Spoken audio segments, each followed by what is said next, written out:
അവങ്കലേക്ക് നോക്കിയവർ പ്രകാശിതരായി, അവരുടെ മുഖം ലജ്ജിച്ചു പോയതുമില്ല. ദൈവത്തിൻ്റെ മാറ്റമില്ലാത്ത വചനം ശ്രദ്ധിക്കുന്ന പ്രിയപ്പെട്ടവരെ, യേശുവിൻ്റെ മുഖത്തേക്ക് നോക്കുക. ഇന്ന് പകൽ പരിശുദ്ധാത്മാവ് നമുക്ക് നൽകുന്ന ആലോചന, യേശുവിൻ്റെ മുഖത്തേക്ക് നോക്കുക. യേശുവിൻ്റെ മുഖത്തേക്ക് നോക്കിയാൽ നിങ്ങളുടെ മുഖം പ്രകാശിതമാകും. നിങ്ങളുടെ മുഖത്തെ വാട്ടം മാറും. അവങ്കലേക്ക് നോക്കിയവർ പ്രകാശിതരായി, അവരുടെ മുഖം ലജ്ജിച്ചു പോയതുമില്ല. നിങ്ങളുടെ മുഖം പ്രകാശിതമാകുമെന്ന് മാത്രമല്ല, ദൈവം നിങ്ങളുടെ ലജ്ജ എടുത്തു മാറ്റും. ആളുകളെ ഫേസ് ചെയ്യാനുള്ള ഒരു ശക്തി ദൈവം നിങ്ങൾക്ക് തരും. സമൂഹത്തിൻ്റെ നടുവിൽ ഇറങ്ങി പ്രവർത്തിക്കുവാനുള്ള ഒരു ബലം ദൈവം നിങ്ങൾക്ക് തരും. ദൈവം നിങ്ങളുടെ ലജ്ജ എടുത്തു മാറ്റും. പിന്നെയും യേശുവിനെ ശ്രദ്ധിച്ചു നോക്കുക. യേശുവിൻ്റെ മുഖത്തേക്ക് തന്നെ നോക്കുക. എന്താണ് പിന്നെ അവിടെ കാണാനുള്ളത്? പ്രിയപ്പെട്ടവരെ, നമ്മുടെ കർത്താവായ യേശു കൃപ നിറഞ്ഞ ദൈവമാണ്, കരുണ നിറഞ്ഞ ദൈവമാണ്, ദീർഘക്ഷമയും മഹാദയയും ഉള്ള ദൈവമാണ്. നിങ്ങൾ യേശുവിൻ്റെ മുഖത്തേക്ക് നോക്കിയാൽ കാണുന്നത് കൃപയാണ്. അവൻ്റെ നിറവിൽ നിന്ന് നമുക്കെല്ലാവർക്കും കൃപമേൽ കൃപ ലഭിച്ചിരിക്കുന്നു. നിങ്ങൾക്ക് കൃപ വേണോ? ഔദാര്യമായി നൽകുന്ന യേശുവിൻ്റെ മുഖത്തേക്ക് നോക്കുക. യേശു കൃപയുടെ ഉറവിടമാണ്. യേശു കൃപ നിറഞ്ഞവനാണ്. അവൻ്റെ നിറവിൽ നിന്നാണ് നമുക്കെല്ലാവർക്കും കൃപമേൽ കൃപ ലഭിക്കുന്നത്. പ്രിയപ്പെട്ടവരെ, യേശുവിൻ്റെ മുഖത്തേക്ക് നോക്കിയാൽ ദൈവം നിങ്ങൾക്ക് കൃപ നൽകും, ഔദാര്യമായി നൽകും.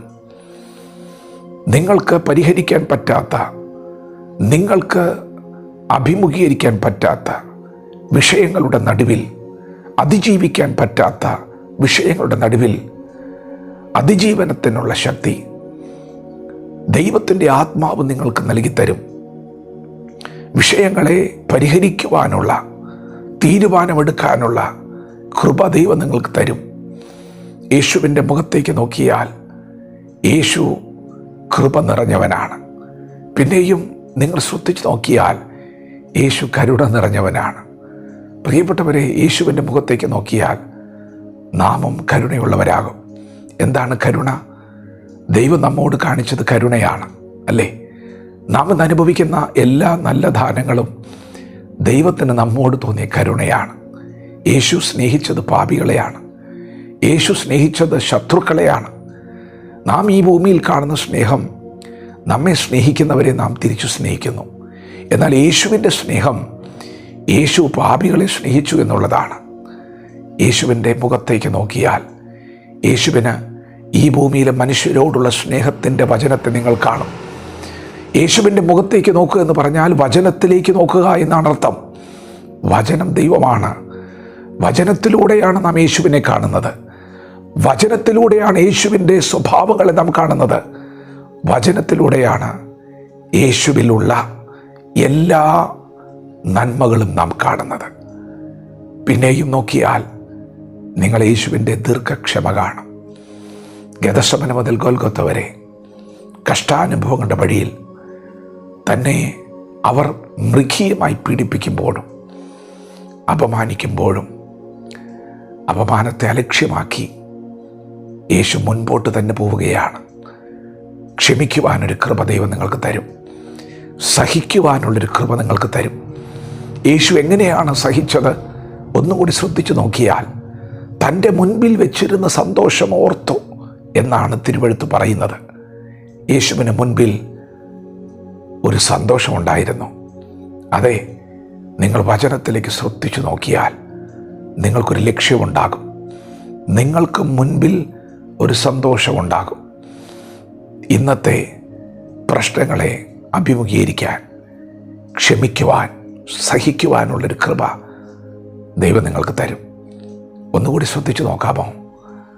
നിങ്ങൾ ഒന്നുകൂടി ശ്രദ്ധിച്ചു നോക്കിയാൽ യേശു പതിവ് പോലെ ഗെത്സമനയിൽ മുട്ടുകുത്തുന്ന നിങ്ങൾ കാണും. അധികാലത്ത് എഴുന്നേറ്റ് പ്രാർത്ഥിക്കാൻ നിങ്ങൾ കാണും. ഇപ്പോൾ സ്വർഗത്തിൽ പിതാവിൻ്റെ വലതുഭാഗത്തിരുന്ന് നമുക്ക് വേണ്ടി പക്ഷവാദം ചെയ്ത് നിങ്ങൾ കാണും. നിങ്ങളൊരു പ്രാർത്ഥന മനുഷ്യരാകും. യേശുവിനെ ശ്രദ്ധിച്ചു നോക്കിയാൽ യേശുവിൻ്റെ പ്രാർത്ഥനാ ജീവിതം നിങ്ങൾ കാണുമ്പോൾ ആ പ്രാർത്ഥന നിങ്ങളെ സ്വാധീനിക്കും എന്ന് മാത്രമല്ല, നിങ്ങളൊരു പ്രാർത്ഥന മനുഷ്യരാകും. യേശുവിനെ നോക്കുക. അവങ്കലേക്ക് നോക്കിയവർ പ്രകാശിതരായി, അവരുടെ മുഖം ലജ്ജിച്ചു പോയതുമില്ല.